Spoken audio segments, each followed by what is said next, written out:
चलिए students, last lecture तक हम देख चुके थे कि कोई भी जो इलेक्ट्रॉन है वो कंडक्टर में किस तरह से मूव करता है, यानी कि उसकी चालक में जो गति होती है वो किस प्रकार से होती है और उसका जो अपवाह वेग होता है यानी कि जो ड्रिफ्ट वेलोसिटी होती है वो क्या चीज होती है। ठीक है, उसके बाद हम देखा था उसकी गतिशीलता क्या होती है। अब क्वेश्चन है कि इन सबका हमारी विद्युत धारा से क्या संबंध है, तो उसको हम देखना स्टार्ट करते हैं। तो अगला जो हमारा टॉपिक है वो यही है, वो है विद्युत धारा I और कौन ड्रिफ्ट वेलोसिटी VD, यानी कि इलेक्ट्रिक करंट और ड्रिफ्ट वेलोसिटी, विद्युत धारा और अपवाह वेग में क्या संबंध है, हम इस संबंध को स्थापित करने का प्रयास करते हैं। तो देखिए क्या हमारे पास एक चालक है, ये रहा हमारे पास एक चालक। इस चालक की लंबाई है L और इसका जो अनुप्रस्थ काट क्षेत्रफल है वो है A। अब आप पूछोगे अनुप्रस्थ काट क्षेत्रफल क्या होता है, तो देखो जैसे ये पूरा का पूरा अगर देखो ये अगर हम चालक को इस प्रकार से है कि ये इस प्रकार से बेलनाकार यानी कि सिलेंड्रिकल है, तो अगर हम इसे एकदम इसके आधार यानी कि बेस के समांतर कट करें तो कट करने पे हमें कैसा नजर आएगा, तो कट करने पे हमें इस तरह से सर्कल यानी कि वृत्त नजर आएगा। तो ये जो बेस का जो एरिया होता है इसको कहा जाता है क्रॉस सेक्शन एरिया। हमने क्या कर रखा है, इसे एक इस तरह से एक्सटर्नल सोर्स V से कनेक्ट कर रखा है। अब आपको भी ये बात पता है कि अगर ये बैटरी यहाँ कनेक्टेड नहीं होगी तो इसके अंदर कोई भी करंट फ्लो नहीं होगा, क्योंकि इलेक्ट्रॉन का कोई भी नेट फ्लो नहीं होगा। अब देखिए, अब हमें क्या पता है, हमें ये पता है कि इस कंडक्टर, अब ये कंडक्टर यानी कि जो चालक है ये कुछ भी हो सकता है, जैसे सिल्वर, कॉपर, ठीक है, आयरन। तो इसका जो स्मॉल n एक पैरामीटर है, स्मॉल n का मतलब है per unit volume number of electrons, यानी कि एकांक लंबाई में इलेक्ट्रॉनों की संख्या। यानी अगर इस मान लीजिए टोटल वॉल्यूम इसका V है, ठीक है, तो पर यूनिट वॉल्यूम में अगर इसका नंबर ऑफ इलेक्ट्रॉन्स n है तो टोटल वॉल्यूम में कितना हो जाएगा n into V। ठीक है, तो इस तरह से नंबर ऑफ इलेक्ट्रॉन्स यहाँ कितना है n। अब देखिए, अगर आपको बोला जाए कि ये जो कंडक्टर है इस कंडक्टर का वॉल्यूम यानी कि आयतन कितना है, तो देखो मैं लिख देता हूं कि जो इसका आयतन यानी कि जो इसका वॉल्यूम है वो किसके बराबर होगा। तो एक बात याद रखना, वॉल्यूम यानी आयतन जो है वो हमेशा होता है cross section area into length, ये फिक्स है। क्रॉस सेक्शन एरिया यानी कि अनुप्रस्थ काट क्षेत्रफल इनटू लंबाई, ये हमेशा क्या देगा, आपको आयतन देगा। जैसे जो नॉर्मल बेलन होता है, तो बेलन का क्या होता है, अगर बेलन को हम यहां से देखें तो सर्कल है, सर्कल का एरिया क्या होता है पाई आर स्क्वायर, उसकी लेंथ है h, तो इसलिए इसका वॉल्यूम क्या हो जाता है पाई आर स्क्वायर इनटू h। ठीक है, तो इस तरह से देखो जो वॉल्यूम है वो इसका क्या हो जाएगा a इनटू l हो जाएगा। ठीक है, अब a इनटू l इसका होगा वॉल्यूम। अब देखिए यहां से कि इसके अंदर ये जो टोटल कंडक्टर है, इस टोटल कंडक्टर के अंदर नंबर ऑफ इलेक्ट्रॉन्स कितने हैं, यानी कि इलेक्ट्रॉन की संख्या कितनी है, तो इलेक्ट्रॉन की संख्या किसके बराबर है n into a into l। अब आप पूछोगे ऐसे कैसे, तो देखो ये क्या है, ये है पर यूनिट वॉल्यूम में नंबर ऑफ इलेक्ट्रॉन, यानी कि एकांक आयतन में कितने इलेक्ट्रॉन है, तो वो स्मॉल n है। टोटल वॉल्यूम कितना है a इंटू l, तो टोटल नंबर ऑफ इलेक्ट्रॉन कितना हो जाएगा n into a into l। अब टोटल चार्ज कितना हो जाएगा, अगर आपको कोई ये पूछे कि इसमें जो है टोटल चार्ज किसके इक्वल है, यानी कि कुल आवेश किसके इक्वल है, Q। तो देखो आवेश यानी कि जो चार्ज है वो कौन देता है, चार्ज जो है वो इलेक्ट्रॉन देता है। तो देखो इलेक्ट्रॉन का नंबर कितना है, इलेक्ट्रॉन का नंबर है n into a into l, और एक इलेक्ट्रॉन के ऊपर कितना चार्ज होता है E के इक्वल, यानी टोटल जो चार्ज हो गया वो किसके इक्वल हो गया n into a into l into E। ठीक है, अब देखिए, अब यहां से देखिए कि देखिए यहां पर ये देखो मान देखो अपन ये देखते हैं, अपन ये देखना चाहते हैं कि ये आवेश जो है Q, ये अभी टोटल यहां पर है, ये पूरे के पूरे इसके वॉल्यूम, पूरे के पूरे इसके आयतन के अंदर क्या है, यही वाला चार्ज है Q। अब क्वेश्चन ये है कि ये वाला जो एंड है यहां से सारा का सारा चार्ज बाहर कब आएगा, तो गौर से देखो चार्ज यहां भी है, यहां भी है, यहां भी है, यहां भी है, ऐसे करते करते यहां तक है। अब गौर से सोचिए कि ये वाला सारा चार्ज बाहर कब आएगा, मतलब यहां से लेके यहां तक वाला, यहां से लेके यहां तक का चार्ज तब आएगा जब यहां बैठा इलेक्ट्रॉन जो है इधर आ जाएगा। देखो कैसे, जैसे ये आगे, ये देखो ये आगे बढ़ रहा है, तो ये आगे बढ़ने के साथ साथ क्या हो रहा है कि इसके आगे वाला जो चार्ज है वो बाहर की तरफ निकल रहा है, बाहर की तरफ निकल रहा है, बाहर की तरफ निकल रहा है, और जब ये यहाँ आएगा तो ये वाला सारा चार्ज क्या हो चुका होगा, इसके बाहर निकल चुका होगा, यानी इस क्रॉस सेक्शन, इस अनुप्रस्थ काट को क्या कर चुका होगा, वो पार कर चुका होगा। तो क्वेश्चन ये है कि इस Q चार्ज को जो इसके अंदर भरा हुआ है, इसको पूरा का पूरा इस क्रॉस सेक्शन से फ्लो होने में कितना टाइम लगेगा। तो देखो टाइम, कितना टाइम लगेगा, यानी कि ये जो आवेश है, इस आवेश को इस अनुप्रस्थ काट को पार करने में कितना समय लगेगा। तो चार्ज देखो, डिस्टेंस कितनी है L, लंबाई यहाँ L, ठीक है। अब L लेंथ है, और जो वेलोसिटी होती है अंदर की तरफ वो कौन सी होती है, इलेक्ट्रॉनों की Vd, ड्रिफ्ट वेलोसिटी यानी कि अपवाह वेग। इलेक्ट्रॉन कौन से वेग से गति करते हैं, अपवाह वेग से गति करते हैं, यानी कि ड्रिफ्ट वेलोसिटी से मोशन करते हैं। तो इसीलिए ही जो है टाइम यहां से यहां तक, ये वाले चार्ज को यहां से यहां तक आने में कितना टाइम लगेगा, L/Vd, और यही चार्ज, इतने ही टाइम में ये सारा जो चार्ज है वो यहां से बाहर आ जाएगा। अब हमारा जो करंट होता है I, वो किसके बराबर होता है, चार्ज अपॉन टाइम, मतलब चार्ज को फ्लो होने में कितना टाइम लगा। तो नेट हमारा चार्ज कितना, इतना, यानी कि N into A into L into E upon time किसके इक्वल है, L अपॉन Vd। तो इस L से चला गया, ये ऊपर चला गया, तो I की वैल्यू क्या आ गई, ये आई N, मैं इस E को पहले लेता हूं NeAVd, ठीक है। ये बहुत इंपॉर्टेंट फॉर्मूला है। इसका मतलब क्या हुआ कि जो इलेक्ट्रिक करंट है I, इलेक्ट्रिक करंट जो I है वो किसके इक्वल है, N into E into A into Vd के इक्वल है, ठीक है। तो ये जो फॉर्मूला है आपको याद रखना है। ये फॉर्मूला आपको क्या बता रहा है कि जो भी हमारा इलेक्ट्रिक करंट है वो एक तो number of electrons per unit volume, small n पे डिपेंड करेगा, ठीक है, यानी कि प्रति एकांक आयतन में इलेक्ट्रॉनों की संख्या पर निर्भर करेगा। उसके बाद क्रॉस सेक्शन एरिया पर डिपेंड करेगा, यानी अनुप्रस्थ काट क्षेत्रफल पर निर्भर करेगा। उसके बाद ड्रिफ्ट वेलोसिटी यानी कि अपवाह वेग पर निर्भर करेगा, ठीक है। यहां तक जो है आपको इस चीज को याद रखना है। तो स्टूडेंट देखिए, अभी हमने क्या देखा कि विद्युत धारा और अपवाह वेग में क्या रिलेशन होता है, यानी कि इलेक्ट्रिक करंट और ड्रिफ्ट वेलोसिटी में क्या रिलेशन होता है। नेक्स्ट जो रिलेशन देखना है फ्रेंड्स, वो देखना है कि देखिए हमने जो है ये कंडक्टर वायर है, इस कंडक्टर वायर के अक्रॉस हमने V वोल्ट की बैटरी लगा रखी है, ठीक है, और इसकी जो लेंथ है वो कितनी है L। मैंने आपको क्या बताया था कि जो बैटरी है वो क्या करती है, ये वाला टर्मिनल प्लस होता है, ये माइनस, यहां से यहां के बीच में एक कांस्टेंट पोटेंशियल यानी कि एक स्थिर विभवांतर उत्पन्न करती है, और कितना पोटेंशियल जनरेट करेगी ये V, ठीक है।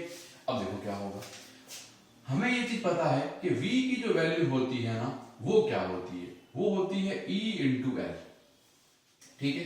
अब क्वेश्चन ये हमने कहा देखा, तो जब हम कैपेसिटर पढ़ के आए, संधारित्र पढ़ के आए, तो हमने देखा है कि जब भी एक समान विद्युत क्षेत्र होता है तो एक समान विद्युत क्षेत्र के अंदर जो विभवांतर होता है वो विद्युत क्षेत्र इंटू लंबाई होता है, यानी कि यूनिफॉर्म इलेक्ट्रिक फील्ड के अंदर जो पोटेंशियल डिफरेंस होगा दो पॉइंट के बीच में वो इलेक्ट्रिक फील्ड इंटू लेंथ होगा, ठीक है।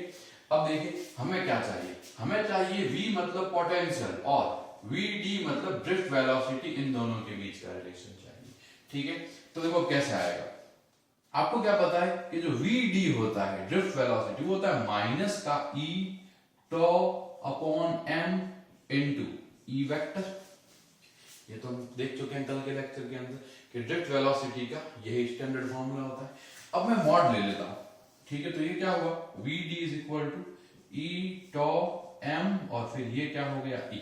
मॉड लेने पे वेक्टर सारे हट गए, माइनस साइन जो है वो भी प्लस हो गया। अब देखिए, अब अगर V equal to E into L है तो मैं E को क्या लिख सकता हूं, V अपॉन L, ठीक है।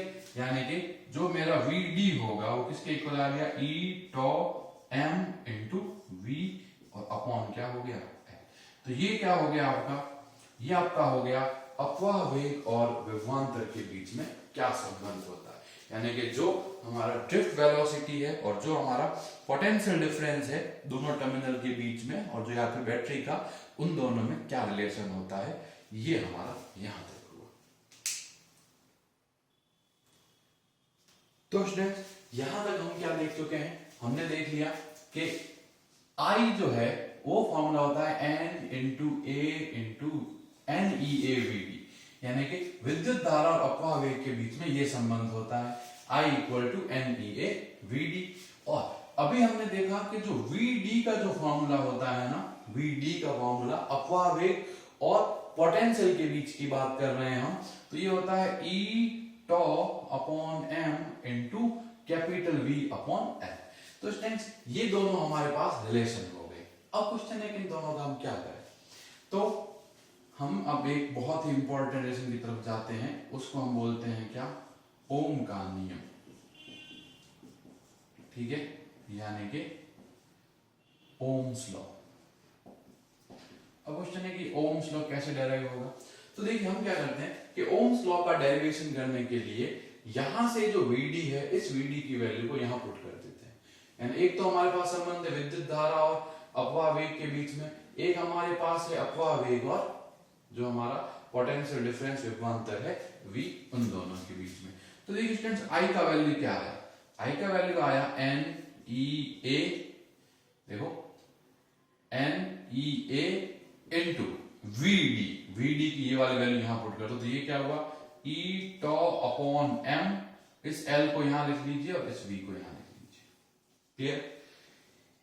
I की वैल्यू क्या हुई, I की वैल्यू होगी N E इंटू E हो गया E square tau, N E square tau, ठीक है, N E square tau A upon M into L into क्या हो गया ये V। ठीक है, अब देखो क्या होगा, मैं सब चीज को इधर मल्टीप्लाई कर देता हूं, तो V किसके इक्वल आया, देखिए V आया M upon N E square tau, देखो M मल्टीप्लाई हुआ, N E स्क्वायर टॉ यहां चला गया। मैं क्या करता हूं, ये L और ये अपॉन A ऐसे कर देता हूं, और यहां मैं क्या कर देता हूं, यहां क्या है मेरा I, ये मैंने इसको यहां मल्टीप्लाई करा फ्रेंड्स दोनों को, और बाकी वाली चीजों को मैं यहां ले आया, L भी ऊपर मल्टीप्लाई में चला गया, A भी इधर चला गया, इन दोनों को मैंने अलग लिख लिया। अब क्वेश्चन है कि इनको अलग क्यों लिखा, ठीक है, तो देखिए क्या होगा। अब मैं क्या करता हूं कि जो ये M upon N E square tau है, ये वाला जो पद है M upon N E square tau, इसको मैं कहता हूं रो। ठीक है, रो का मतलब होता है रेजिस्टिविटी, यानी कि प्रतिरोधकता।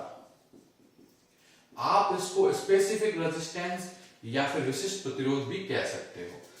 अब ये जो टर्म बनी कौन सी, रो, ये तो पूरा रो हो गया, ये L अपॉन A, ये रो L अपॉन A, इसको मैं कह देता हूं R।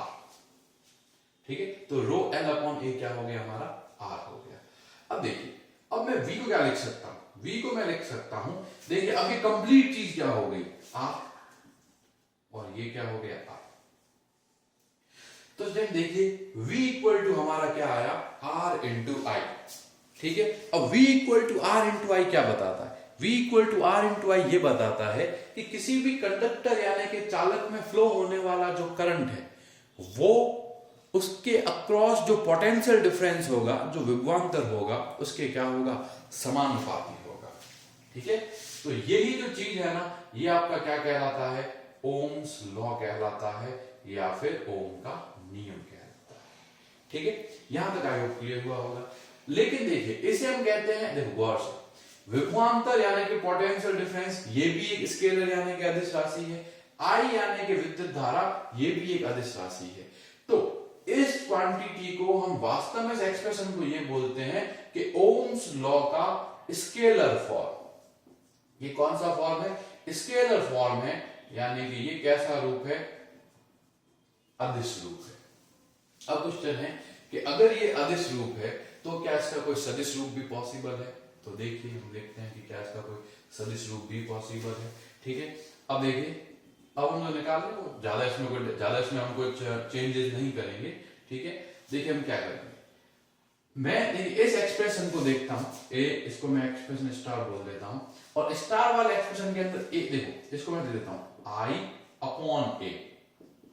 ठीक है भाई, I अपॉन A, और ये जो चीज हुई ना, ये N E स्क्वायर टॉ अपॉन M, और देखिए ये V अपॉन एल को मैंने अलग लिख लिया, ये हुआ V अपॉन एल। अब I upon A, current upon area को अपन क्या कहते हैं, J, यानी कि धारा घनत्व, करंट डेंसिटी। अभी हम देख क्या है कि जो ये V अपॉन एल होता है ना स्टूडेंट, ये इलेक्ट्रिक फील्ड E के इक्वल होता है। V equal to L E into L था, तो V अपॉन एल क्या हो जाएगा, E हो जाएगा। अभी हमने जब एक डेरिवेशन पहले करा उसमें हमने यही देखा। अब देखो ये वाली जो चीज है और ये वाली जो चीज है, देखिए दोनों एक दूसरे के जस्ट ऑपोजिट है। हम इस m e स्क्वायर टॉ अपॉन m को बोलते हैं सिग्मा, और सिग्मा का नाम होगा कंडक्टिविटी, कंडक्टिविटी यानी कि चालकता। ठीक है, अब आप गौर देखिए, ये वाली चीज और ये वाली चीज जस्ट एक दूसरे की ऑपोजिट है। इसीलिए बोला जाता है कि जो कंडक्टिविटी यानी चालकता होती है वो रेजिस्टिविटी यानी प्रतिरोधकता का, प्रतिरोधकता का क्या होता है, ये व्युत्क्रम होता है। चालकता प्रतिरोधकता का व्युत्क्रम होता है, यानी conductivity is reciprocal of resistivity. तो देखो ये तो हुआ J, ये क्या हुआ सिग्मा, और ये क्या हो गया E। ठीक है, अब आप गौर से देखिए, करंट डेंसिटी यानी कि धारा घनत्व एक सदिश राशि होती है, और इलेक्ट्रिक फील्ड E भी क्या होता है, एक सदिश राशि होती है, यानी कि J और E यहाँ पे क्या है, हमारी वेक्टर क्वांटिटीज है। अब ये जो J है ना, ये डिपेंड करता है कि जो चार्ज कैरियर है उसका ड्रिफ्ट किस तरफ है, क्योंकि इस वेक्टर क्वांटिटी है। तो हम जब इस वेक्टर को लिखते हैं तो इस तरह से आता है कि J vector is equal to minus का सिग्मा E वेक्टर।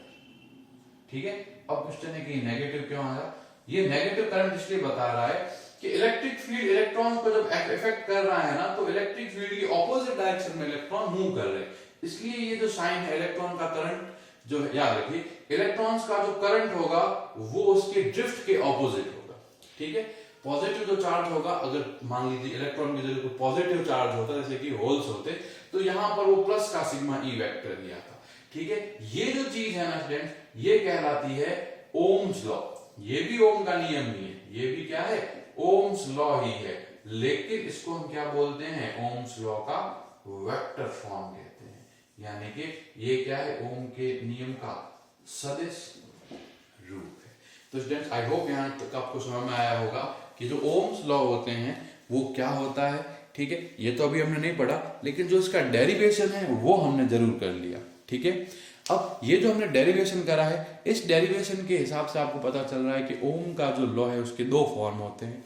एक फॉर्म होता है इसका वेक्टर फॉर्म, और एक इसका फॉर्म होता है इसका स्केलर फॉर्म। ठीक है, तो आप जो है इस जो लेक्चर है ये आप समझ लीजिए, और जो नोट्स हैं उनमें से आप इसको वापस रीड आउट कर लीजिए। कल जो है हम इसके आगे ओम्स लॉ और जो चीजें हट चुकी है उसको भी हम एक बार जरूर पढ़ेंगे, क्योंकि उसको पढ़े बिना हम आगे की चीजों को नहीं समझ पाएंगे। ठीक है, तो चलिए आज के लेक्चर में इतना ही है, इसके आगे फिर हम कल के लेक्चर में पढ़ना स्टार्ट करते हैं।